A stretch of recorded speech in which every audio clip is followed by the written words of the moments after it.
sila na magkaibigan. Sa kampanya, pagkatapos ng kampanya, nung nanalo na at nagtrabaho na, nakita ko na kasama na rin nila sa grupo nila si Governor Rodito Albano. Si Congressman D, kung mapapansin nyo, lagi lang yan nakadikit kay Congressman Rodito Albano. So yung pagpapalit nila ng speaker dyan ay para lang yan masabi ng mga tao na meron silang ginawa sa House of Representatives, sa reklamo at sa galit ng mga tao. Pero ang totoo niyan ay sila lang din yan.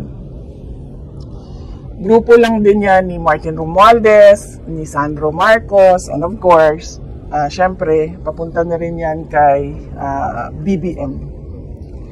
So sila lang din yon, sila lang din yan, at sila lang din nag-usap kung ano ang gagawin nila, at sila lang din ang nagplano kung anong gagawin nila sa 2026 budget, because this is all about, number one, the presidential elections of 2028 and the budget of 2026.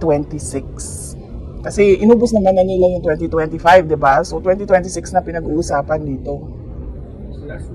Maybe kahapon pumunta ka sa Senado at nakipagkita kay Senator Marcoleta. Anong napag-usapan niyo dito? Hindi ko na... Siguro mas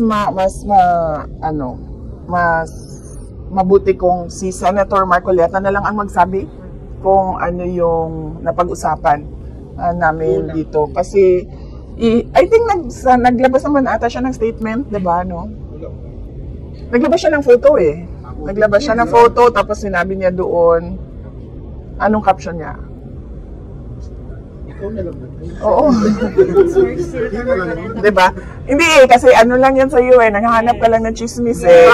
Oo, naghahanap ka lang ng chismis eh. So, wala akong masabi na, wala man kaming chismis na pinag-usapan doon sa loob ng opisina ni Senator Marcoleta. Lahat yun ay katotohanan. Thank you, Bril. Thank you, ma'am. Sir Julius, Paco? Ma'am, after sa Japan po, ma'am, babalik ka po ng Hague? Okay. Wala pa akong schedule sa Hague.